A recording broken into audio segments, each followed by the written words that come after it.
Good evening, ladies and gentlemen. For those of you who don't know me, my name's Neil Spring and I'm the founder of Village Drinks, one of the co-founders. The other founder is also here tonight. And I'd like to thank all of you very much for coming and for being here.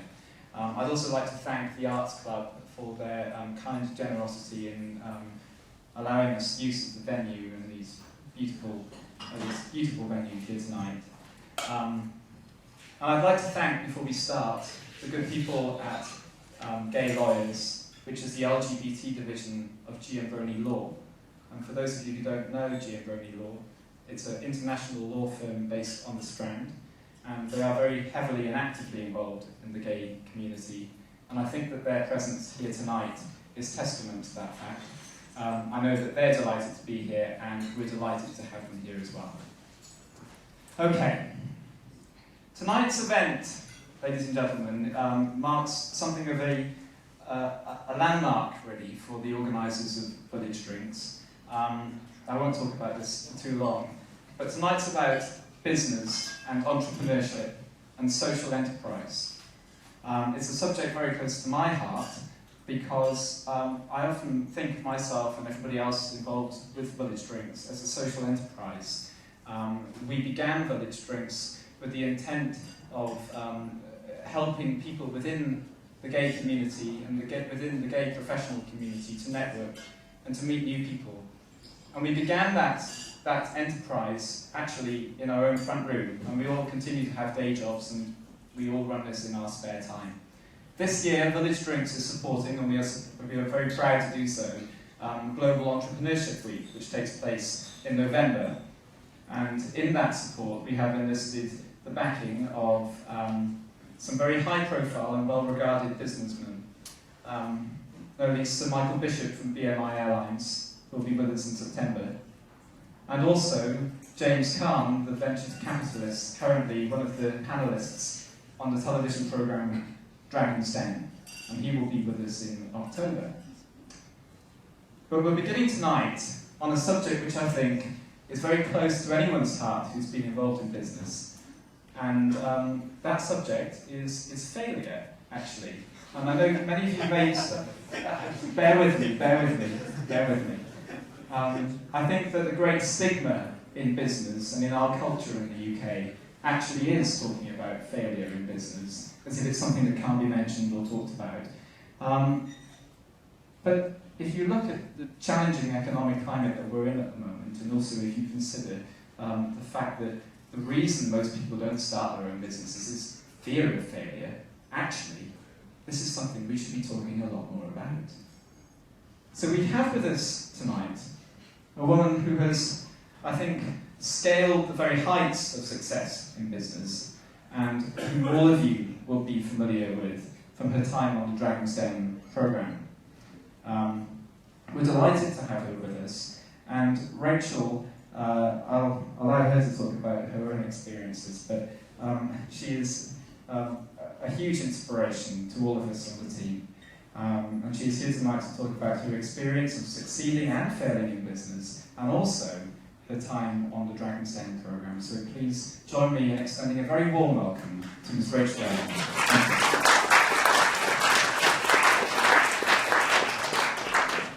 Thanks very much, Neil. Yeah, it would be really great if you could all come forward a bit, because there's a big sort of void. How close do you want? That's quite far enough, thank you very much. Yeah, no, it's always a great honour to be asked to speak at events, and I never quite know what to expect until I arrive, but you've got a great vibe here, going here.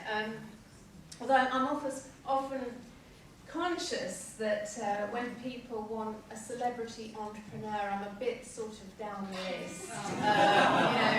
Theo Kafitas rarely does public speaking. Duncan Bannatyne doesn't get out of bed for much more than £10,000. And I think, as Neil's found,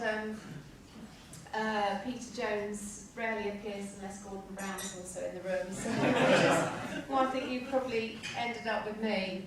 But instead of hearing that usual sort of rags to riches wonder story of how someone started with nothing and built their way up and got the Bentley and the private jet and all the rest of it, which those stories kind of leave everyone in the audience feeling a bit inadequate and a bit hopeless and sort of sorry for themselves. And, sometimes it's quite refreshing to hear from someone who totally fucked up, basically. I'm certainly someone who's experienced that entire roller coaster entrepreneurial journey. I started my first business, Red Letter Days, from my front room when I was 24, literally on a shoestring. Grew it through really desolate first 2 years, grew it into a market-leading brand. It traded very successfully, very profitably for well over a decade actually. It got to the point where we were making, at its height, £18 million turnover. We were making £1 million profit a year. £1 million profit a year. Why I couldn't just turn the handle on the sausage machine and just keep going, I'll never know. But of course I decided, making £1 million, we could make £10 million or whatever. So of course you go for gold, and that's when you come proper, and saw it over expand.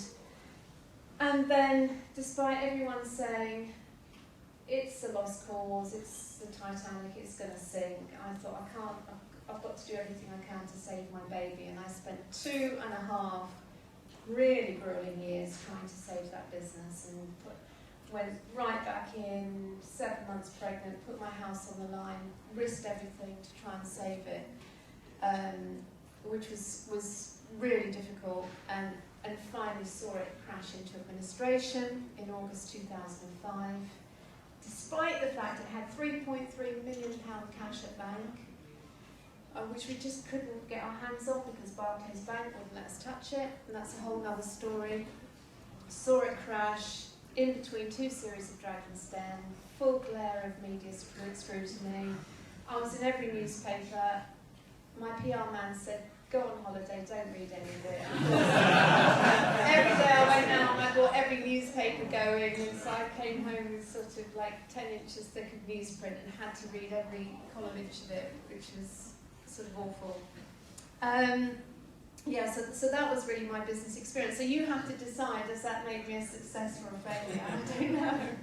I've seen both sides of it. But despite all of that great business experience, the one question that people at events and everywhere always ask me, the big question on their mind, is nothing actually to do with business. It's, how did you manage to get on television?